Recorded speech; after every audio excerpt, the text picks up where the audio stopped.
magacaygu waa Cadar Axmed Kaahin waxaan u shaqeeyaa Wellshare International waxaan ahay community health worker ama shaqaalaha ka shaqeeya community-ga dhexdiisa. Halkan waxaan ku qabanaynaa DVD ama video laga samaynayo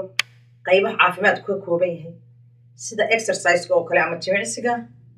cuntada caafimaadka qabta healthy food-ka ah iyo qaybo badan oo caafimaadka ka mid ah. Especially waxaan cajiladan aad iyo aad ugu sii talagalay dadka borderline-ka sonkorta ay ku tahay.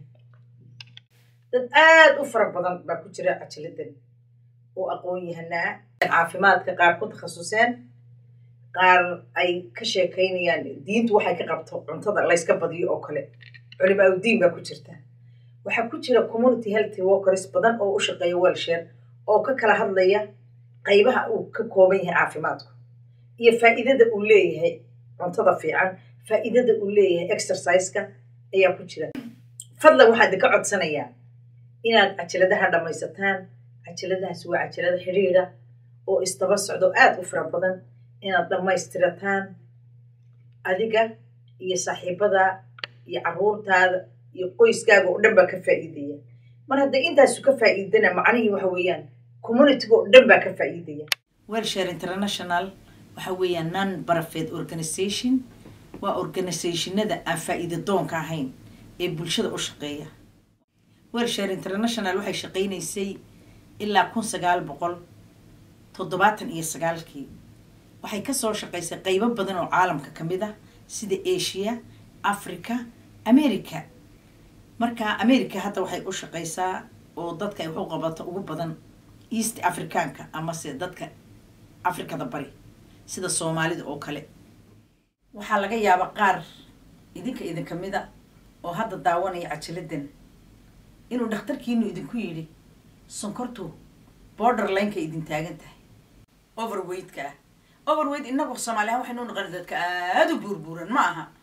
waa dhererkaaga iyo culayskaagu hadduu kala bato overweight baa tahay. example aniga hadda dhakhtarkaygu wuxuu igula taliyey inaan is ilaaliyo. wuxuu igu yidhi haddaadan is ilaalin waxaad riski u tahay inay sonkori kugu dhacdo oo waxaa tahay dadka khatarta oo inay sonkori ku dhacdo. marka nasiib wanaag anigu community health worker baan ahay. wax alla wixii dhakhtarkaygu igula taliyey horey baan ka sameeyey waana ku dadaalaa si inay sonkori igu dhicin. waxaan ka bedelay naftayda waxaa ka mid ah inaan exercise badan sameeyo. halkan guriga ka fadhiyi lahaa ama aan gaari wadi lahaa ama aan xafiis fadhiyi lahaa waxaan sameeyaa inaan socod dheer sameeyo, inaan galaasyo exercise aniga laftarkaygaaba sameeyaba. waxaa ka mid ah inaan fruitka iyo vegetable-ka badsado. halkan baasti iyo bariis ka badsan lahaa ama aan shaah caddaysa oo sonkor badan aan ka cabbi lahaa. maamaha waxaa jirta la yidhaahdo cudur ka hortag baa ka cawaaqib roon dawo loo cuskado. marka intaad dawo cuni lahayd adoo jiraday waxaa ka fiican inaad caafimaadkaaga ilaaliso. aad baad mahadsantihiin. daawasho wanaagsan, soo noqod wanaagsan. sidaas ayay inoogu socon doonaan cajaladahan.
maanta waxaan waraysi yar halkan kaga qaadaynaa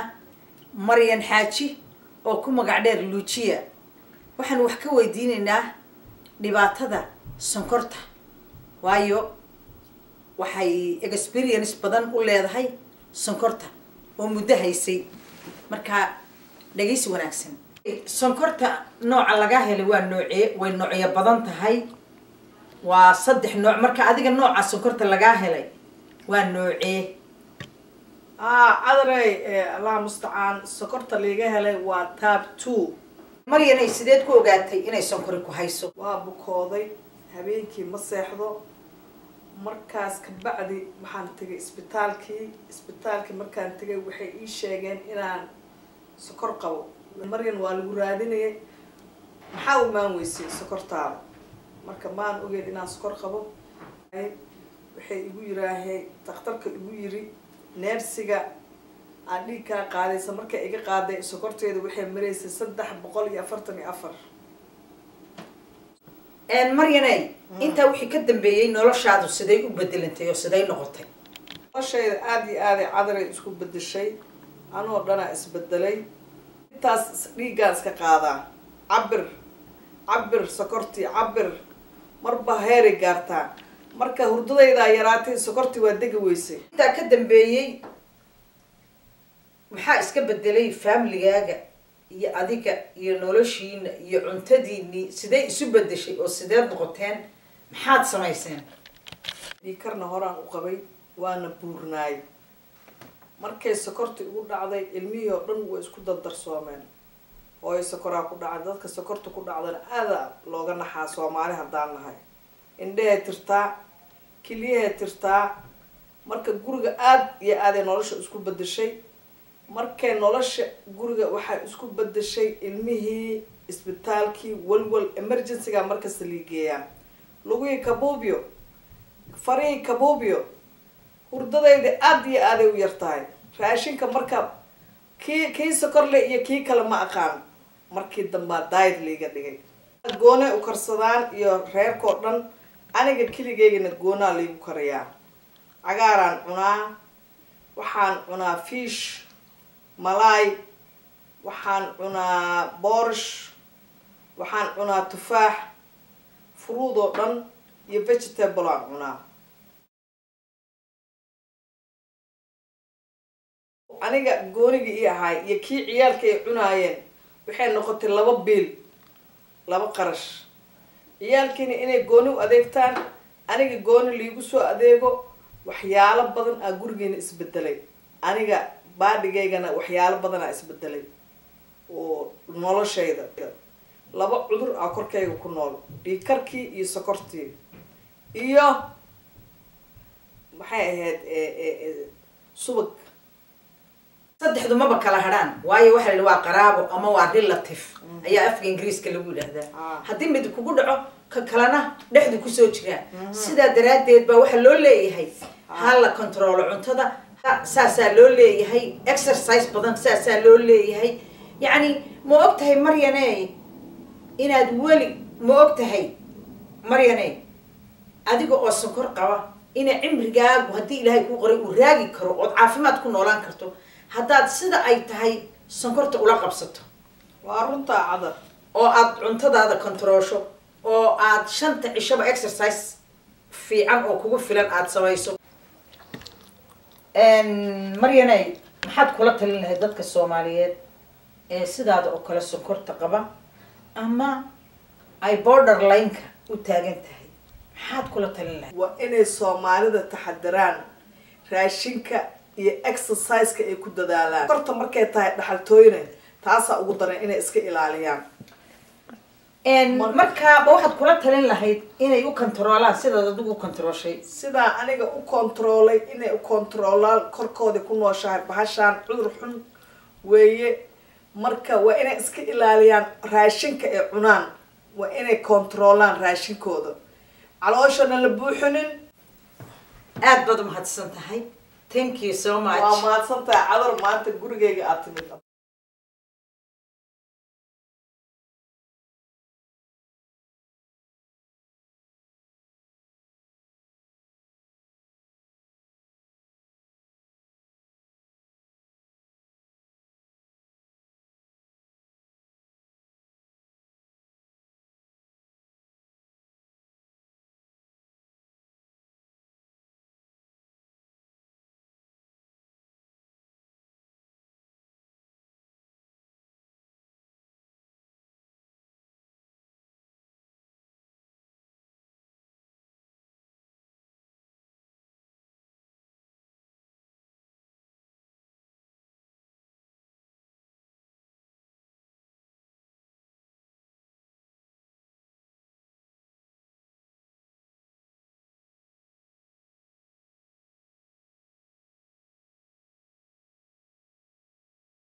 aad iyo aad baad u mahadsantihiin sida sharafta leh oo nooga soo qayb gasheen maantay cuntada si aa u baratiin cuntada caafimaadka leh especially saxanka caafimaadka leh iyo sidii loo cuni lahaa qofka idinkala qayb qaadanayo waxa weeye Deeqa Faarax oo ah registered dietitian nolosheena markaan Mareykanka imaanay aad iyo aad bay isku bedeshay for example wadankeena markaan joogi jirnay exercise badan ama activity badan baad sameyn jirnay kamid ah socodka badan markii qofku uu socdo meel walba uu aadayo socod ku tago uu dhididaya dhididkaasna waxa waaye aad buu caafimaad u yahay another example waxa waaye cuntadii aan cuni jirnay cunto oo healthy oo fruit iyo vegetables ka badan u badan baan cuni jirnay markan Mareykanka markaan imaanayna cunto oo processed oo fat ama xeerta ku badan baa cunaa calorie waxa weeye miisaan ama miisaan oo energy-ga cuntada ku jirto noo sheegayo cunto walba energy baa ku jirto laakiin cuntada fatka ku badan calorie badan baa ku jirto marka that's why shacabka badanaa waxaan u sheegnaa cuntada fatka ziyaadada ku ah inay iska ilaaliyaan for example haddii uu cuno calorie badan ama wax fat badan calorie intii loogu talagalin in ka badan consistently ama maalin walba hadduu qofku cuno cayil baa imaanaya meesha qofkana hadduu cayilka ka bato cayilkaas wuxuu keeni doonaa cudurada example-ka oo cayilka ka imaada waxaa waaye dhiig karka sonkorta iyo tan kalena oo shacabkeena aad ugu dhacona waxaa waaye sonkorta type 2 la yiraahdo type 2 diabetes meal hadaa cunayso oo caafimaad badan waxaa waaye inaad iska ilaalisid wixii horta sonkorta badan saliida badan wixii la shiilayo ma fiicno tan kalena waxaa waaye portion sizeska ama inaa wax walba qiyaasid waaye cunto walba cunto healthy xataa waxay noqon kartaa unhealthy ama cunto caafimaadkaada wax u keenaysa haddii aad qiyaasteeda aad isku badisid qado ama quraac walba cuntid waxaa waaye inaa wada qiyaastid cuntadan haddaa qiyaastid caafimaad baa ku jirto marka maanta waxaan tusi doonaa tools aa isticmaali kartid ama measuring tools aa isticmaali kartid jikada markaa ku jirtid oo ku caawinaya inaa cuntadaada qiyaastid مثلا koobabkan measuring cups la yiraahdo oo qiyaastooda kala duwan waxaa also ka mid ah measuring spoons ama qaadooyin qiyaasi kartid cuntada inta u baahan tahay ama ku darsan lahayd saliida camal cuntada marka haddii for example kuwan gurigaada uu yaalin jikadaada uu yaalin waxaa isticmaali kartaa qaadooyinka caadiga aan guryaheena badanaa yaalo usually kan waxaa la yiraahdaa tablespoon-kan iyo qaadadan waxaa waaye isku qiyaastii waa isku mid qaadadanna waxaa isticmaalnaa inaan ku qiyaasno saliida for example haddii aan rabno saliid inaan qiyaasno haddii lagu dhaho 1 tablespoon waa qaadadan saliidba haddaa soo gadanaysid tan caafimaad badan waxaa ka mid ah canola oil taasne waxaa waaye it's actually healthy fat waaye fatka ku fiican jirkaada marka badanaa anaka wax markaan karsanayno markii saliida aan ku shubeyno saan baa u qiyaasnaa taasna waa qalad markaa qiyaasaysa waxaa loo baahan yahay inaad qaadada qaadid qaadadan markaa qaadid cuntadii aad karinayso korkeeda ha ku qiyaasin meel kale koob kale ama weel kale inaad ku qiyaastid waaye saan baana u qiyaasi doontaa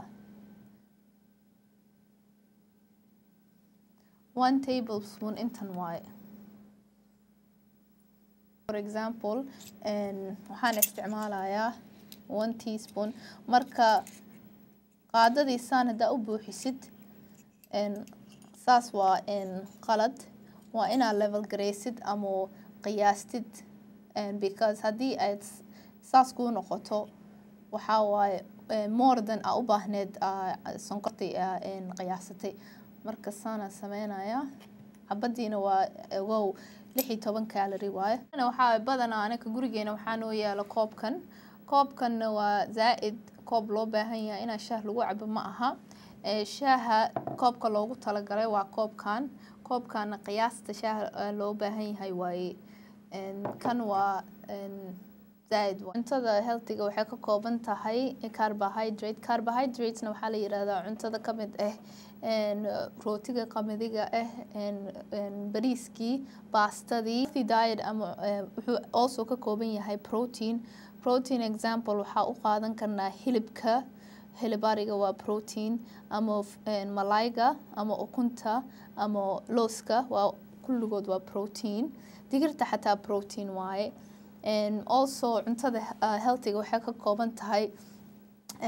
fiber wax la yiraahdo fiberkaasna waxaa ka heli kartaa fruitska haddana waxaan jeclaan lahaa inaan ka wada hadalno cuntada aan markaa dukaanka joogtid gadan lahayd kii caafimaad badan iyo kan caafimaad lahayn so intii aa isticmaali lahayd burka cad oo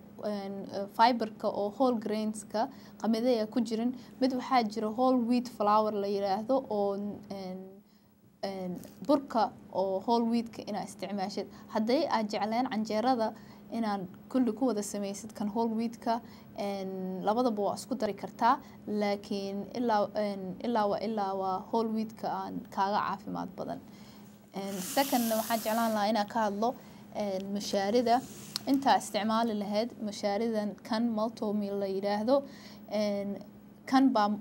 oatmealka ama mashaarida oo oatska ku qoran yahay kaas baa ka caafimaad badan kan waxyaalo badan oo jirkeena oo isticmaali karin baa ku jiro so awalan insha Allah haddii aad choicekaas ilaahay ku siiyo kan waa inaa isticmaashid mixed vegetables ka soo gadan kartid waa isaga xataa caafimaad baa ku jirto broccoliga waa mid kale oo ka mid ah marka insha Allah markaad dukaanka aadid waa qudaartan waa gadan kartaa waana way dhib yar yihiin waa inaad kululeysid waana caafimaadna way ku jirtaa marka magacayga waxaa la yiraahdaa Faadimo Maxamuud waxaan u shaqeeyaa Welshire International waxaan community health worker waxaan rabnaa inaan tusno waxa la yiraahdo qiyaasta cuntada xadidan marka waxaan rabaa inaan koob ku qiyaaso bariiskii ceeriin ah haddaan rabnana bariiskii oo bisil ayaan markino aad ku qiyaasan kartaa hadba maaragtay qofka qiyaasta uu rabo oo cuni karo ayuu maaragtay ku samaysan karaa marka koobkii ayaan ku cabiraynaa bariiskii oo ceeriin ah waa hal koob oo bariida oo afka ka jaray أنا صح كان هوستي سنة أنا راح كرش من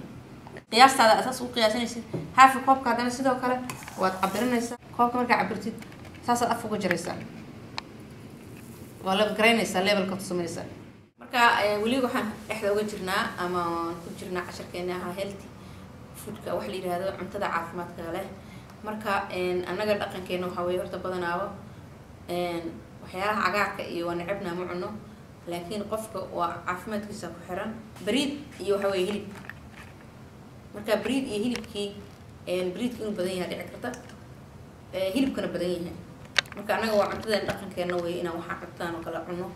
أو ماركتي إن هلب كوبدنيها وكلته لكن هيلتي ما هن ومعناها عافمات ما هن عمتدا وحاو في عمتدا اسكو ديلي تران إنه قفك عنه مركا عمتدا هبدا وكلته وحكا مقن عقار ملء سلطة ملء موس ملء فروت كلا ملء نوع كلا ميت كلا عمتدنا وحواي لبا قف بعونه كرتا مسدح عمتدا نوع انت نوع كلتا عمتدا وحواي وعمت اسكو ديلي تران waxa ku jira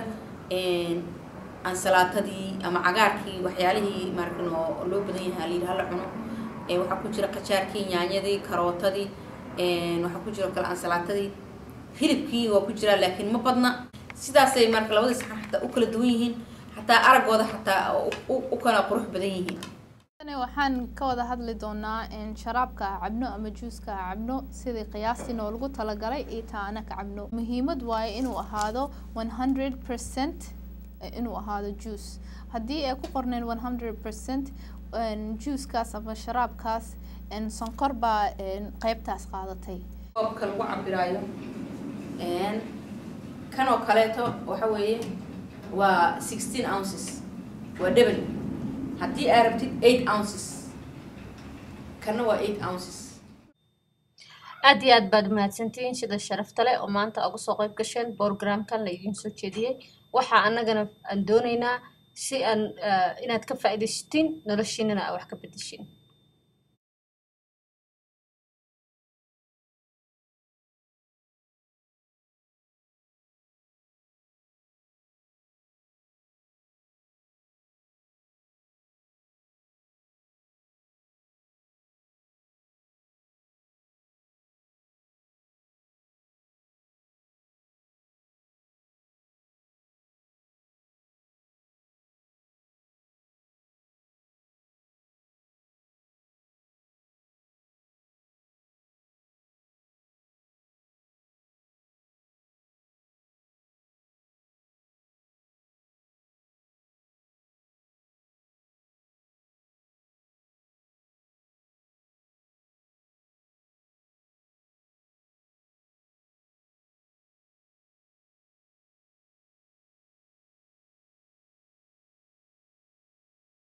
magacayga waxaa la dhahaa Faadumo Cali waxaan ahay community health worker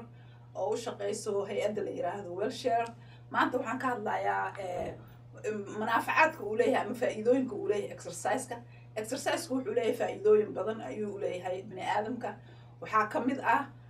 xubnihiisa ayuu aad iyo aad u anfacaa waxaa ka mid ah wadnaha waxaa ka mid ah lugaha waxaa ka mid ah gacmaha waxaa weeye qof kasta oo bini aadam uu u baahan yahay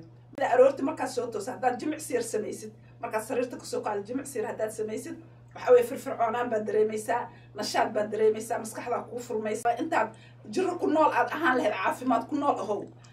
haddaad exercise-ka aad badsatid ama aad daa'imtid waxaa qasab ah ama waxaa laazim ah inaad caafimaad qabaysid maxaa dhacay dheh fadhiga badan bini aadamka oo ma fiicno waxa weeye in active-ka ama haddii kalento dhaqdhaqaaq la-aanta uma fiicno haddaad dhaqdhaqaaqda caafimaad baad helaysaa marka waxa weeye waxaan ku dhihi lahaa caafimaadkaaga ilaali waxaad ku garanaysaa jimicsi fiican inaad samaysid ama jirkaaga aad ka dareemaysaa waa neef tuuraysaa neef baa kaa imaanaysa ama haddii kale waad hirahiraysaa wadnahaaga aad u shaqaynaya markaas aad bay kugu fiican tahay aad hiraa hirto dadka waxaa waye markay neef tuuraan waa daalay dhahan inaad daasho way kuu fiican tahay maxaa dhahay xubnahaaga oo dhan baa wada qaadanaya exercise-kii markaasaad aad neef tuuraysaa markaasaad dhididaysaa haddaada dhididin oo aada neef tuurin exercise ma aada samayn waa ogtahay السلام عليكم مقعي واحد الدافوسية محمود وحنا community health worker وحنا شغيا Wellshare international exercise كا آدي أيو في عينها وحكور ترى وحياة لو يقان diabetes كهدي قادني سيد كوسوق الدواين حتى هذا exercise كسميسد وحلاقي يابا إن هذا أبهنين بوحصودن مركب محيين exercise هذا سمين كرتيد waad socon kartaa waxaad ku lugeyn kartaa meelaha moolalka loo yaqaano qof saaxiib ayaa ka xeesan kartaa meelaha waxaad ku ordi kartaa jaranjarooyinka waxaad ka shaqeyn kartaa xataa gurigaaga dhexdiisa adoo joogo ayaa vacuumkaaga iyo waxaaga iyo ilaan anaga guriga waa xaaqan jirnay guriga meeshaan xaaqinna ma jirto laakiin vacuumkaas waxa waaye waa wax weyn waa dhididaysaa guriga inaad ka shaqeysid oo activity badan aad samaysatid oo aad iska dhigtid qof mashquul aad iska dhigtid oo aadan fariisanin TV-ga hortiisa oo aad halkaa cuntada aadan ku cunin marka waxaan idin leeyahay dhaqdhaqaaqa badiya حتى واحد سميسان المهنة بليجرانada geeya la orda la ciyaara حتى واحد ciyaari kartaa dansiyadeena oo Soomaaliga ah sida buraanburka iyo waxa la mid ah marka waxaan idin leeyahay dhaqdhaqaaqa badiya si ay u noqotaan dad quwad leh oo caafimaad leh jaranjaradaas ayaa waxaad qaadanaysaa ka soo qaad 10 aad kor u kortay iyo 10 aad hoos u soo dhacday oo hoos aad yani ugu soo socotay inta haddaad maalin kasta samayso 7 days a week 7 cisho haddii aad samayso waxa weeyaan faa'iido aad iyo aad u weyn jaranjarada waan sii koraa shaqadayda oo kale Wellshare markaan tegayo ma qaato elevatorka sometimes waxaan qaataa jaranjarada soo raacay jaranjarada waxaan soo raacay shan floor baan iskaga soo booday waan soo raacay waa dabaqa shanaad baan ku imi ka koobaad baan ka soo bilaabay ka shanaad baan ku imi example yar baan siinayaa hadda anigu waxaan ahay macallin exercise-ka haween baan waxaan exerciseka siinayay 3 sannadood maalintii aanu galaaska jimicsigaa aanu bilownay haweenkaas aada iyo aad ayay u xanuun sheegasho badnaayeen aada iyo aad dad u jiljilicsan bay ila ahaayeen wax walba way ka wahsanayeen aad bay u caafimaad badan yihiin aada iyo aad bay u firfircoon yihiin u qurux badan yihiin habi u yihiin runtii markaan idiin sheego isbeddel weyn baa ku dhacay anigana waan la samayn jiray exerciseka anigii baaba isbeddel weyn xitaa naftaydii ku arkay wiigii waxaa lagaa rabaa 150 minute inaad samayso 150 minute maaha macnuhu inaad mar qura samaynayso waad kala qaybin kartaa maalintii 30 daqiiqo ayaad samayn kartaa haddaadan 30 kari karin waxaad samayn kartaa 20 daqiiqo 10 daqiiqo haddaad tabcaantay amaad xanuunsanayso waxaa lagaa rabaa uun inaadan iska jiifin iskana fadhiin ood samayso dhaqdhaqaaq haddaad kasii badin karto 30 daqiiqana kasii qurux badan kasii wanaagsan maanta waxaan idin tusayaa qayb kamida exerciseka ee guryaha lagu samayn karo waa kana waa 2 point weeyaan waxaad ka heli kartaan taargadoo kale dukaamadaasad kasoo gadan kartaa adoo gurigaaga iska joogaad samaynaysaa gurigaaga jim yar ka dhex samaysan kartaa haddaadan haysanin xitaa qasacdaha xidhan baad ka dhigan kartaa 1 2 3 ilaa 10 baad gaadhsiinaysaa gacanta kalena 1 2 3 ilaa 10 baad iyadana gaadhsiin kartaa haddaad doonto 20 baad ka dhigan kartaa waad samayn kartaa hadda markaan saa leeyahay waan jimicsanay kor baan isu qaadaya ilaa intaa dhinacaygaas oo dhan iyo dhabarkayga oo dhan jimicsi buu qaadanaya gacantaydaba 3 ilaa 10 baad halkaa ku gaadhsiin kartaa ilaa 10 baad tirada wadaysaa 1 2 3 4 5 7 8 9 10 sidoo kale 10 kalena sanaad leedahay jidhka oo dhan hadda wuu wada jimicsanayaan kana waa ku kale saanaad leedahay saan soo gacantaadii maaha ushaa haddii aadan haysanin meelo laga soo gataa jira sida home deboga iyo waad ka soo gadan kartaa haddii kale gurigaaga xaaqinkiisa intaad ka saarto baasha weyn ee wax lagu xaaqo ayaad ul ka dhiganaysaa xabadkaaga soo bixi 1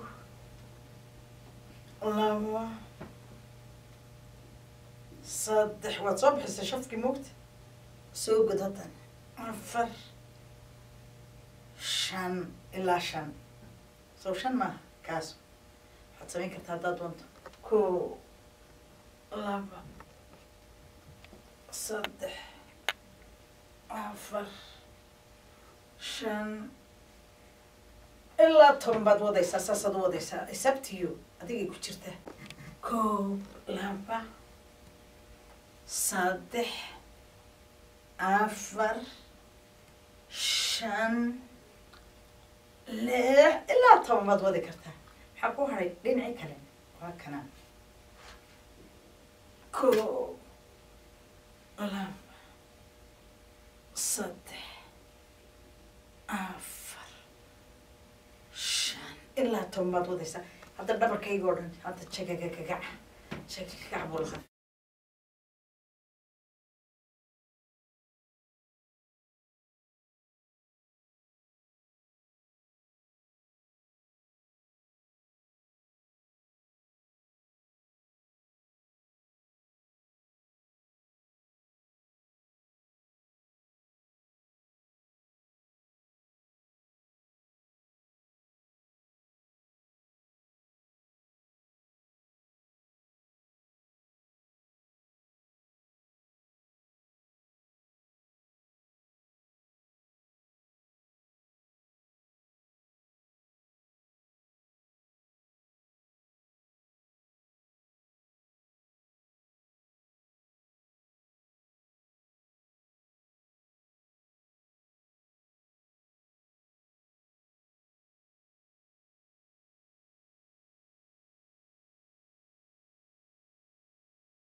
wiiggan waxaynu ka hadlaynaa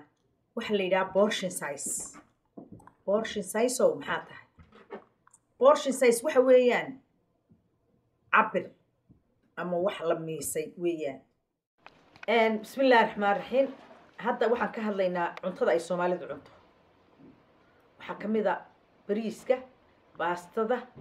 canjeerada oo bur ka samaysano iyo waxyaalo kale oo ku darsano. waxaa ka mid ah soorta iyo shaaha. shaaha oo weliba number 1 inoo ah cuntadeena aad loo jecel yahay. waxaynu ku darsanaa shaaha sonkor aad u fara badan oo inaan qiyaasin. waxaa laga yaabaa inaad gacantaada iskaga shubto ama bakeeri aad iska darto iskaga darto si qiyaas la'aan. hadda waxaan ka hadlaynaa sonkorta iyo waxyeeladeeda. sonkortu aad iyo aad bay qofka bini'aadanka khatar ugu tahay ama waa very danger. waayo sonkortu ilkahaaga waxyeelaysaa, waa aad baad ugu cayilaysaa. haddaad cayishana cudurro badan baa kugu dhacaya oodan hadda markaad cunayso isticmaalaysa aadan ka fikraynin ayay sonkortu dabada ku wadataa. markaa waxaa fiican in qofku healthgiisa ama caafimaadkiisa uu ka fikiro uu sonkorta iska yareeyo. 3 qaado ayaad ku darsatay koobkiiba, waxaa ku jira qaadadiiba 16 kaalori. markaad 3 koob cabto imise kaalori baa cabtay?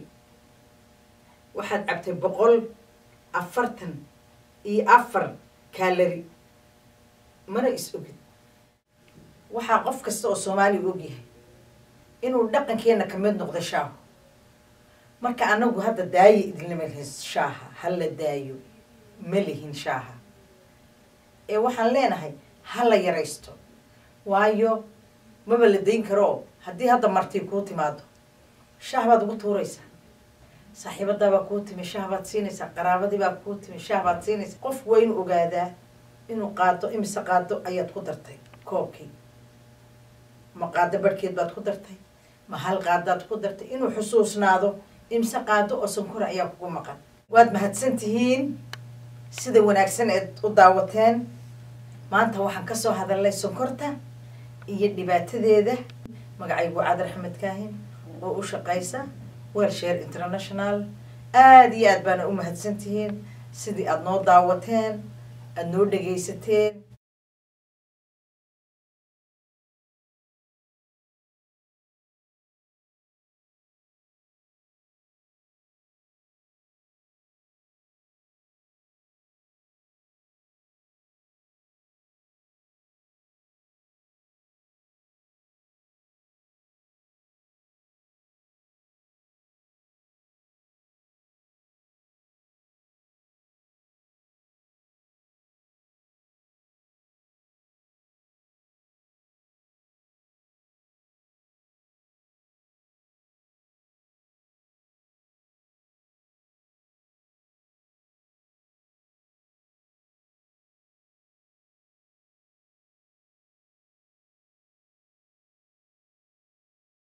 caafimaadka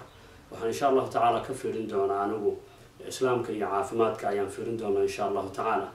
waxaa muhiim ah inaan ogaano Ilaahay subhanahu wa taala qofka bini'aadamka markuu abuuray qofka bini'aadamku wuxuu ka kooban yahay laba qaybood oo muhiim ah ayuu ka kooban yahay. qayb waxa weeye jirkan sare weeyaan, qaybna waa ruuxda ama nafta weeyaan. labada qaybood mid waliba waxay u baahan tahay si caafimaad u hesho wax gooni ah ayay u baahan tahay. jirku marka wuxuu u baahan yahay si caafimaad u helo inuu cunto isu dheelitiran cuno. wuxuu u baahan yahay si caafimaad u helo inuu jimicsi iyo dhaqdhaqaaq iyo wax la exercise inuu sameeyo ayuu u baahan yahay. wuxuu u baahan yahay si caafimaad u helo inuu hurdo wanaagsan inuu helo ayuu u baahan yahay. caafimaadkiisa u helo jirku wuxuu u baahan yahay muxuu ahaa wax la yiraahdo ka hortag inuu sameeyo. oo waxaa jirta qadiyad muhiim ah oo islaamku uu qabo qawaacidiisa kamid oo la yiraahdo al-wiqayatu khayrun min al-ilaaj. ka hortagga ayaa wuxuu ka fiican yahay daaweynta. taa macnaheedu waxa weeye qofku inuu jirooyinka intuu ka hortagi karo iska ilaalin karo iska ilaaliyo ayaa la doonaya. Ala wuxuu leeyahay oo yiri يا بني آدم خذوا زينتكم عند كل مسجد وكلوا واشربوا ولا تسرفوا إنه لا يحب المسرفين. سورة الأعراف أو قرآن سورة التضباط آية الصدن يكو آية أسمرك إله سبحانه وتعالى وإنه قلت المامية قفك بني آدم كأه مسلم كأنه الله يعبد مهمة وسميه midda koobaad waxa weeye markuu ilaahay caabudayo oo salaad iyo meel khayra ama meel bulshadu isugu imanayso u socdo inuu si wanaagsan oo muxtarama u labisto maxaa jira ilaahay wuxuu leeyahay yaa bani aadama khuduu ziinatakum cinda kulli masjid dadkii aadam caruurtiisa markaad aadaysaan masaajidka oo salaad tukanaysaan oo meelaha khayrka u socotaan dhar wanaagsan oo muxtarama qaata oo sharaf leh oo qiimo leh marka allah wuxuu daba dhigay subxana watacaala wakuluu washrabuu walaa tusrifuu oo intaan hadda hadafkeenu yahay cuna oo caba oo cuntadii cabitaanka ha iska badinina cuntadii cabitaanka ha ku xadgudbina ilaahay wuxuu sii raaciyo qaybta saddexaad aayadda ah innahu laa yuxibu lmusrifiin ilaahay ma jecla subxaana watacaala kuwa xadgudubka samaynaya allah ma jecla ayuu yidhi allah subxaana watacaala halkaa marka waxaa ka muuqata qofka muslimka in laga doonayo markuu cuntada cabayo inuu isagu u baahan yahay inuu qaato ee uusan iska badinin markuu biyaha cabayo yani markuu cuntada cunayo inuu u baahan yahay inuu qaato uusan iska badinin markuu biyaha cabayo inuu u baahan yahay inuu qaato uusan iska badinin sidaasaa qofka muslimka laga doonaya nabiga sala allahu calay wasalam isagoo arrintaa ka sheekeynaya oo inoo tilmaamaya nabigu wuxuu yihi calayhi salaatu wasalaam qofka bini aadamka ahu muusan buuxinin wax ka shar badan calooshiisa yani qofku muusan buuxinin wax ka shar badan calooshiisa oo wuxuu lehay nabigu calayhi salaatu wasalaam maa mala ibnu aadama wicaaan sharu min badnih qofka bini aadamku ma buuxinin wax weel ka shar badan calooshiisa oo qofku markuu calooshiisa buuxiyo jiro oo dhan ayaa calooshiisa u imanaysa nabigu markaa wuxuu ina baray sala allahu calay wasalam arrin aada iyo aada cajiiba buu nabigu ina baray oo wuxuu leeyahay qofku hadduu lagama maarmaan tahayba oo uu rabo inuu caloosha buuxiyo ama calooshiisa saddexba ha u qaybiyo qayb cunto ha ku rido qaybna sharaab iyo cabitaan ha ku rido qaybna hawe iyo eer ha u baneeyo saddexda inuu caloosha u qaybiyo marka hadafku waa maxay qofku waxaa la doonayaa caloosha inuu qayb kamid a cunto ku rido uu u baahan yahay jirkiisa uu baahan yahay waa qaybta koobaad qaybta labaadna waxaa loo baahan yahay cuntadaasu si ay circulation fiican u samayso isu dhex marto iu wareegto oo hadhowta qaybna jirka u qaato qaybna jirka usoo tufo inuu qofku biyo cabo ayaa la doonaya qaybta saddexaadna waxaa la doonayaa inuu caloosha intuu baneeyo markaa eer iyo hawo ay meesha caloosha ka hesho ayaa la doonaya qaybtaas marka waxay ina baraysaa inuu qofku u baahan yahay cunto aan baahidiisa ka badnayn inuu qofku cuno ay arrintaas inay laga maarmaan tahay waxaa taas sii xoojinaya xadiid saxiix oo nabiga laga wariyay sala allahu calay wasalam oo uu nabigu inoo tilmaamay arrin cajiiba wuxuu nabigu leeyahay calayhi salaatu wasalaam dacaamu lwaaxidi yakfi lithnayn wa dacaamu lithnayni yakfi larbaca ayuu lehay nabigu sala allahu alay wasalam halkii qof cunto loogu talagalay laba qof bay ku filaanaysaa marka waa maxay micnuhu halkii qof cunto loogu talagalay inuu ka dhargo for example ama tusaale ahaan waxa ay ku filaanaysaa oo ay gaajada ka baynaysaa laba qof oo si dhexdhexaada wax u cunaysa oon iska badinaynin ayay ku filaanaysaa cuntadii loogu talagalay laba qofna 4 qof bay ku filaanaysaa ayuu nabigu sala allahu calay wasalam taasi marka maxay ina baraysaa qofku inuu cuno cuntada inta uu u baahan yahay ee uusan iska badinin waxaa kaleeto oo nabiga laga wariyaa sala allahu calay wasalam arrin uu nabigu leeyahay la yaab leh naxnu qawmun laa na'kul xataa najuuc annagu waxaan nahay ummadaan cuntada cunin inay gaajoodaan mooyaane marka hadafku waa maxay qofku inuusan iska cuninin ee markuu gaajoodo ee uu u baahan yahay ee jirkiisa u baahan yahay marka inuu cuntada cuno ayaa la doonaya qaybtaas marka waxa weeye waa qaybta ku saabsan cunto kugu filan keliya inaad cunto eedan iska badinin qaybta labaad ee doonayna maanta inaan tilmaano waxa weeyaan cuntada la cunayo lafteeda marka inay cuntada la cunaya lafteedu ay kala yeelato qaybo kala duwan ayaa la doonaya aad cunto waxaan meelaha looga bixiyay healthy food ama cunto isu dheelitiran oo caafimaad leh inaad cunto ayaa la doonaya arrintaas marka waxa weeye waa wax qofka muslimka laga rabo ma aha wax oo muxuu ahaa dhakhtarku uu oranay kaliya waa wax diintiisu ay farayso weeyaan qofka markuu heli karo cunto isu dheelitiran oo qeybihii kala duwanaa ee jirku u baahnaa uu ka heli karo inuu cuno ayaa la doonaya taasna waa muhim weeyaan marka aan leeyahay marka cunto isu dheelitiran waxaan ka wadnaa oo macnaheedu yahay tii hadda aan tilmaamayna qayb ka mid aho cunto isu dheelitiran oo macnaheedu uu yahay uu qofku uu ka helayo wixii jirka u baahnaa markii loo baahan yahay hilib inuu cuno markii loo baahan yahay inuu caana cabo markii loo baahan yahay inuu fruits iyo vegetables waxyaabaha la yidhaahdo ama khudaar kala duwan inuu cuno waxaasoo dhan waa qayb muhiim oo lagama maarmaan ah oo ah waxyaabaha loo baahan yahay qofka muslimka ah inuu sameeyo. ilaahayna subxaanahu watacaala siyaabo kala duwan ayuu inoogu galladaysanaya ama u tilmaamaya inuu ilaahay cuntooyin kala duwan bini aadamka siiyey, isagoo hadafkeedu ay tahay cuntooyinkaa kala duwan ee jirkooda u baahan yahay inay si isu dheeli tiran u cunaan, haddana hadafku yahay inay allihii abuurtay ay ku shukriyaan rabbi subxaanahu watacaala. alla markaa wuxuu leeyahay muxuu ahaa سورة البقرة الله وحوله سبحانه وتعالى يا أيها الذين آمنوا آيات بقول تضباطا إلى الله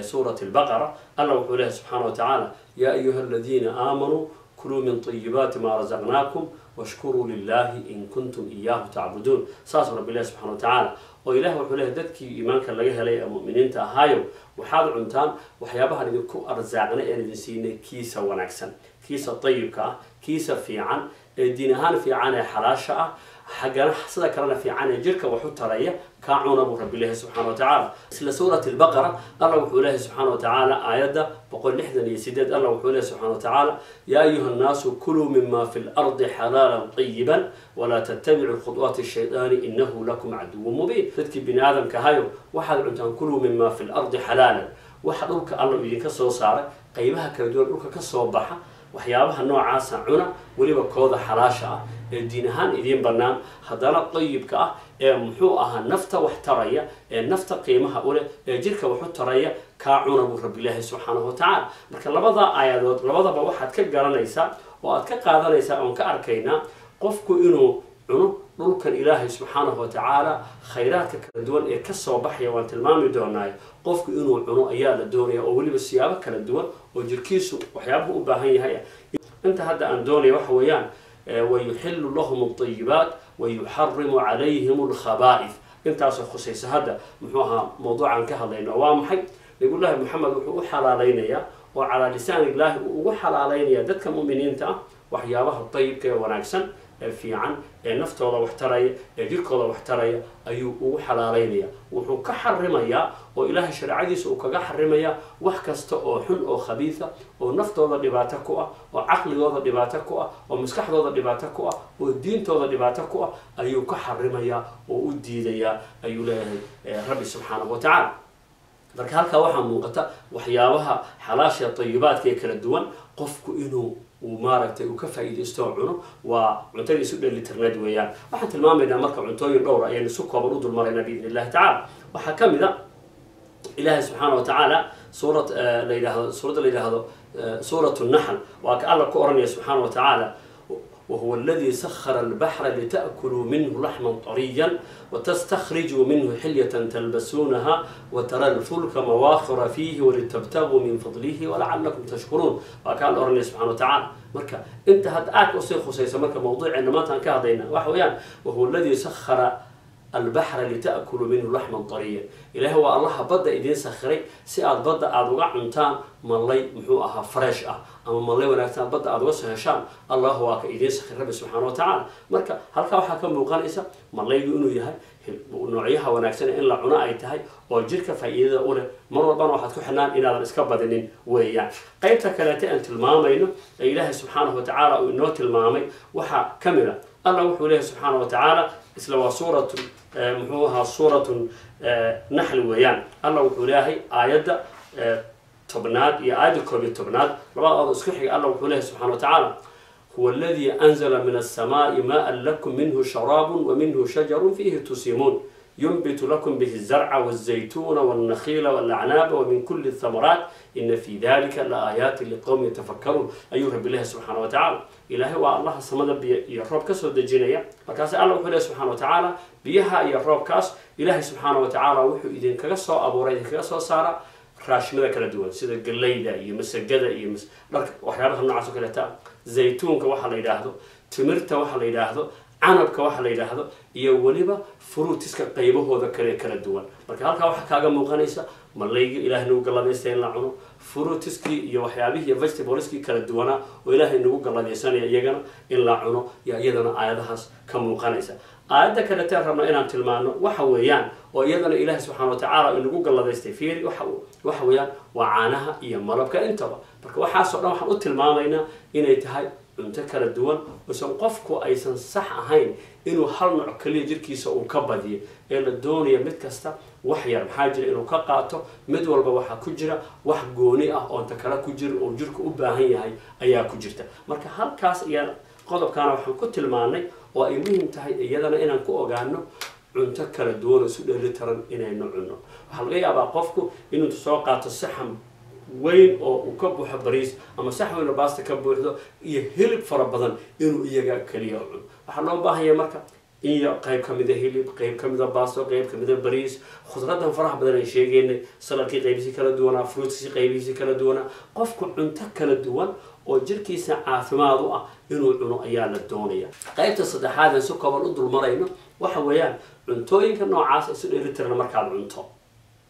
maxaa faa'iidood ka helaysaa marka wax fara badan baad ka helaysaayo waxa weeye jirkaagu waxaad ka ilaalinaysaa wax la yidhaahdo waste ama wasakh fara badan inaad ka buuxiso yaad ka ilaalinaysaa cuntadii uu jirku u baahan hadday noqoto khudradii hadday noqoto cabitaankii hadday noqoto muxuu ahaa fruitiskii hadday noqoto hilibkii hadday noqoto wixii kale borotiinka cuntadii jirku uu baahnaa oo dhan markaad siiso waxa weeye korriimadii jirku si saxa ayay noqonaysaa maskaxdii jirka iyo fahamkeedu si saxa ayuu noqonayaa cudurrada faraha badan ee laga helo ama laga qaado junk foodka ama cuntada aan nadiifta ee wasakhda ahayn ee la cuno ama cuntada oo la iska badiyo laga qaado oo dhan baad inta badan muxuu ahaa yaa kaa yaraanaya ama aad ka hortagaysaa qodobka aan rabo ee kale maanta tilmaamo waxa weeyaan waxa la yidhaahdo marka dhaqdhaqaaq iyo jimicsi iyo qofku inuu sameeyo jirkiisa ilaahay uu siiyey subxaanahu watacaala hadduu in badan qofku uu meel fadhiyo oo uuna dhaqdhaqaaq samaynin waxaa xaqiiqa noqonaysa inuu qofka xubnihiisii iyo masaliskiisii iyo xididadiisii jirka oo dhan inay isgalayaan sidaa darteed diinta islaamka waxayna faraysaa wax fara badan oo dhaqdhaqaaqa inuu qofku sameeyo dhaqdhaqaaqaasu samaynta aada samaynaysaa qaybo fara badan waaba cibaado ajir baad ka helaysaa maxaa jira jirkaagii iyo caafimaadkaagii baad ku ilaalinaysaa jirkaagii caafimaadkaaga yaad ku ilaalinaysaa wax kasta oo jirkaagii caafimaadkaaga aad ku ilaalinaysana diintu wayba ku fariba sideedaba yani sidaa darteed baa marka waxaa loo baahan yahay qofku inuu dhaqdhaqaaq uu sameeyo ereyga dhaqdhaqaaqa ama socodka qaybihiisa kala duwan qur-aanku siyaabo kala duwan oo fara badan buu u tilmaamay laakiin maanta waxaan doonayaa inaan tilmaamo isla wadaagno dhowr axaadiis oo axaadiista nabiga ah sala allahu calay wasalam oo ka hadlaysa dhaqdhaqaaqa inaan isla wadaagno ama jimicsiga waxa la yidhaahdo ayaan tilmaamaynaa biidni illahi tacaala xadiidka koobaad waxaa wariyey axmed radia allahu canhu ardaa caaisha waxay leedahay marka hadda aada u dhegayso waa rasuulullahi muxamed sala allahu calayhi wasalam caaisha waxay leedahay سابقني النبي صلى الله عليه وسلم فسبقته فلبثنا حتى إذا أرهقني اللحم سابقني فسبقني ساس أفرس مرة حديثك مركز النبي وحوري هذه بتلك وحيت عائشة رضي الله عنها أن النبي أيا أردتنا مركز حاسكي سي ويان النبي أيا حاسكي سي أيا جميع سي أردتن صميني أن النبي أيا أردتنا صلى الله عليه وسلم markii aan oratanay waxay tiri waan ka badiyay markii hore anaa ka badiyay muddo kadib baa la joogay anigaa yaro weynaaday waan cuslaaday hilib baa i daboolay hilib baa i fuulay markaa kadib baan haddana mar kale oratanay markaasuu nabigu iga badiyey sala allahu calayhi wasalam markaasaa nabigu wuxuu yihi haadihi betilka tan hadda aan kaa badiyey waxaan ku gudaynaa tii horeed iga badisay marka micnuhu waa maxay qaybtan dambe waa ciyaar laba qof dhex maraysa weeyaan oo ah okay waan oratanay markii hore adeega badiyey hadda anaa kaa badiyey laakiin qaybta aada muhimka waxa weeyaan inuu nabigu sala allahu alay slam uu samaynayo oo uu ahaa jirkiisu active qof soconaya qof dhaqdhaqaaqaya qof jirkiisa wax fara badan u samaynaya inuu ahaa nabigu sala allahu alay wasalam midda kale maanta u fiirso haddii la arko nin sheekho maanta xaaskiisii loo oratamayo dadku waxay u qaadanayaanba inuu diintii meel kaga dhac ku sameeyey oo ay khaladba tahayba laakiin waxaad ujeedaa nabiyullahi maxamed baa xaaskiisii loo ordiyay calayhi salaam maxaa jira waa qayb ka mid a labada qof bay isu soo dhaweynaysaa isqaabta xayaatadooday waxay ka abuuraysaa inay aada iyo aada isugu soo dhawaadaan isbartaan isfahmaan midda kale waxa jirkoodii wuxuu u baahnaa ayay helayaan oo inuu dhaqdhaqaaq fara badan inuu sameeyo marka nabiga laga sheekaynayo sala allahu calay wasalam waxaa leeyahay nabiga markaad aragto qaab socodkiisa waxaad moodaysay kaannahu yanxadiru من مصب إنه نبي كدا دقيا ميل هوبدا قف مركو ميل هوبدا كدا دقيا سير وصعدا سدق دق وصعدا محاجر ميل قدو كسيدا دقيا سلاس كلام نبي أنت بدن قف لوذا ما هاي قف سحية وصعدا أي نبي صلى الله عليه وسلم مركو إنه قف دقائق السمايو وقيب تاسو دين تبصر وقم التهج والنبي سمعيني صلى الله عليه وسلم أنت كلية معها نبي إن ليه صلى الله عليه وسلم علموا أولادكم السباحة والرماية وركوب الخيل وفي السباحة وإحنا مركا جري وياه المهنة واحد برتام بقوله النبي عليه السلام دباشة اللي ببكى إلا جمجمه أو وحلا سدا وحلو جمه إيه إلى فردفول كبرتام مركا أنتوا بوامحة وإكسرسايز وياه مركا فردفول كمان طبعا غير المهنة باسكول كسي ودان المهنة وإلا برا وباسكول لو سويبيو والمجكول دقاقه ayaa la doonaya meelaha isugu bulka lagu dabaasho ilmihii inay tagaan oo la dabaalsiyo ayaa la doonaya ilmihii jirkooda uu active noqdo ayaa la doonaya sida ilmaha loo doonayo ayaa qofka weyn loo rabaa inuu sidaas oo kale dhaqdhaqaaq iyo socod inuu u sameeyo ayaa la doonaya waliyaalo gaar ahaan markaynu meelaha nimid waxaan ognahay bulshadeena in hadda culays fara badan uu ka haysto inuu weight fara badan ama ayil fara badan uu korayo sababahaas qayb badan waxa weeye qaabkii aan u noolay qaab ahayn baan hadda aan u noolahay awr waxaan ahay qof dhaqdhaqaaq fara badan u sameyn jiray tusaale ahaan markaan ka soo qaadano inta badan qofku dadka gaariga wataa way yaraayeen xataa dadka gaariga raaca laftiisa oo gaariga public ama transportation-ka dadweynuhu ka dhexeeya uu yaraa hadaan hooyo ka soo qaadno subax walba intay gurigeeda ka soo baxdo oo intaasoo meel ay lugayso oo ay suuqa tagto oo ay soo adeegato oo ay haddana soo noqoto oo ay soo lugayso ayay gurigeedii imaanayso u fiirso marka inta socsocod ay samaynayso laakiin maanta intaas midna ma jirto haddii suuqa aado gaari bay kaxaynaysaa ama lagu kaxaynaya markay ka soo noqoto gaarigii baa lagu soo kaxaynaya ninkii waa sidoo kaleeto waxa weeye ama gaari buu ku jiraa oo waa fadhi gaarigu ama kaxe ama lagu wado waa fadhi weeyaan meel xafiisu fadhi ay fara badan marka xataa aad waxaa marka u yaraatay dhaqdhaqaaq intaa waxaa la socota cunto badanna waa la cunaya marka markii cunto badan la cuno dhaqdhaqaaqna uusan jirin maxaa dhacaya marka waxaa dhacaya waxa la yiraahdo cayil fara badan baa imanaya cayilku markuu yimaadana jirooyin fara badan baa la soconaya cayilkii marka si taa looga hortago waxaa la doonayaa haddii life style-ka ama qaabkan u noolayn u isbedelay inaynu inaguna qaab dhaqankeennii bedelna marka oo qayb ka mid a dadku socod fara badan sameeyaan exercise-yada meelaha lagu sameeyo markay samarka tahayna socod fara badan iyo hawadan la sameeyo marka kaleetana kuwa indoorka ee gudaha ah ee lagu socdo in la sameeyo ayaa la doonaya intaa markaynu ogaano iyo dhaqdhaqaaqi faa'iidada uu yeelan karaa maxay tahay dhaqdhaqaaq way fara badan tahay marka faa'iidada uu yeelan karaa waxa weeye qofku markuu jirkiisu uu xoog leeyahay oo dhaqdhaqaaq fara badan sameeyo wuxuu xamili karaa ama uu si fiican u samayn karaa cibaadada alla uu ka rabo subxaana wa tacaala maxaa jira u fiirso salaadba qofka laga rabaa inuu tukado markuu salaad tukanayo markuu caafimaad qabo oo jirkiisu xay yahay 5 salaadood ugu yaraan waa inuu taagno ka tukado waxaa arday qofka markuu uusan dhaqdhaqaaq fiican lahayn hadduu xoogay yar ordo wuu neeftuurayaa markiiba wuu daalayaa wuu qufacayaa neefta ayaa dhibaysa sababta waa maxay hadduu ku celiyo marka dambe wuu la qabsan jirkiisa baran wadnihiisiiba circulationka iyo wixii oo dhan baa si saxa noqonaya dhaqdhaqaaqan iyo jimicsiga iyo exercise-kan wuxuu qofka u sameynaya xubnaha ayuu u dhisaya oo masaliska iyo muxuu ahaa cadalaadka ama jirka xubnihiisa ayuu u dhisayaa qofku jirkiisa dhaqdhaqaaqo exercise sameeyo socdo bidido waxa weeye waa qof nashaad badan waa qof fircoon qofku markuu jimicsiga faraha badan sameeyo habeenkii xataa si fiican u seexanaya waxyaabaha dadka aan kula taliyo waxa kamid ah si iska kooban anigu marka qaadaan sameeyo gaar ahaan kaliya marka uu qof la socon ama ay tahay hadda samar oo kaleeto marka xataa meel ka adeeganayo gaariga waxaan dhigtaa parking meesha ugu fog dukaanka yani meesha ugu fog baan dhigtaa inta at least aan soo lugeeyo marka hadhowna aan lugeeyo dadkaan wuxuu jecel yahay xataa markuu adeeganayo iridda meeshu ka adeeganayo inuu dhigto gaariga iridda meeshu ka adeeganayo marka wuxuu rabaa intaa yar ee xataa uu soo yaro lugeynayo haddaad dhigata parkinga meesha ugu fog dhowr tallaabaad soo qaadaysaa at least ilaa 20 tallaabo ama 30 tallaabo inaad soo qaado oo dukaanka ku timaada ayaa suuragal hadduu gurigiisu uu qofka u leeyahay jaranjaro inuu qofku jaranjartaa sii fuulo mararka qaarkood gaar ahaan habeenkii intuuna seexan karo hadduu isku yaradayo dhowr jeer inuu yaro fuulo xataa jaranjartiis marka siyaabo badan buu qofku u samayn karaa jimicsigan iyo dhaqdhaqaaqan aan sheegayno subax markuu tukado haddii xataa uu maalmaha kala shaqeynayo sabti axadda hadduu soo yaro wareego oo kaleeto ama uu yaro socdo waa faa'iido marka dhaqdhaqaaq inaynu samayno qofka jirkiisu sameeyo waa arrin muhiima oo iyadana aada iyo aada loogu baahan yahay qodobka ugu dambeeya doonaya inaan tilmaamo waxa weeyaan waxaan rabnaa marka jirka inaan ka ilaalino junky foodka gaar ahaan carruurta iyo dadka waaweynba inaynu cuntada junky foodka ilmaha ka ilaalino carruurta ka ilaalino jirka inaan ka ilaalino waxyaabaha draaga intaba maxaa jira u fiiriso jirkan ilaahay baa ku siiyey subxaanahu wa tacaala jirka markuu ilaahay ku siiyey haddaad jirkii aad ku gurto wasakh oo aad ama drugs iyo wax jirkii khatar ku aad ku gurtood ka buuxiso ama aad cunto aan isu dheelitirayn oo iyada fara badan uu hal nooc keliya ka buuxo ama aad ka gurto waxa weeye hadha outcome-ku wuxuu noqonayaa jirro fara badan wuxuu noqonayaa muscles oo daciifa wuxuu noqonayaa lafa aan tabar badnayn buu noqonayaa si marka taa loo sameeyo waxaa muhiim oo layaalo jirka ilaahay na siiye subxaana wa tacaala inaan ka garayno oon ilaalino waxaan kusoo khatimayaa marka arrintaas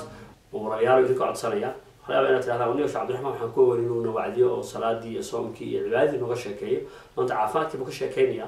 sabab baa kadib markaan caafimaad ka sheekeyno waxaa jira in fara badan in lagu celcelinayo dadkeena in badan oo kamid aho inay noqdaan overweight ama culays badan inuu fuulay marka qaasa socodkooda inuu dhibayo caafimaadkooda inuu khatar noqda saa darteed inaan diin ahaan isku baraarujino caafimaadkaagu waa waajib diin alla ku saaray inaad ilaaliso intii adu aad ilaalin kartid waa waajib lagaa rabo inaad dhowrtid jirkaaga caafimaadkiisa carruurtaada caafimaadkooda sidaa darteed walaalayaal waxaan doonaynaa in aan caafimaadkeena ilaalino oo qofku cuntada uu cuno intuu u baahan yahay qofku uu cuno cunto isu dheelitiro qofku uu sameeyo exercise iyo jimicsi dhaqdhaqaaq qofku inuu sameeyo qofku inuu muxuu ahaa iska ilaaliyo waxa dhaawacaya caafimaadkiisa waxa dhaawacaya inuu iska ilaaliyo oo ay ka mid tahay cuntada oo la iska badiyo cuntada oo si xun loo cuno muxuu ahaa cunto aan isu dheelitirayn oo la cuno iyo weliba waxyaabaha maandooriyayaasha ah oo jaadka uu ka mid yahay bulshadeena ay cunto sigaarka uu ka mid yahay khamradu ay ka mid tahay iyo wixii lamidahoo dhan marka intaasaan kusoo koobayaa waad mahadsantihiin jazaakum allahu khayr asalaamu calaykum waraxmat ullahi wabarakaatu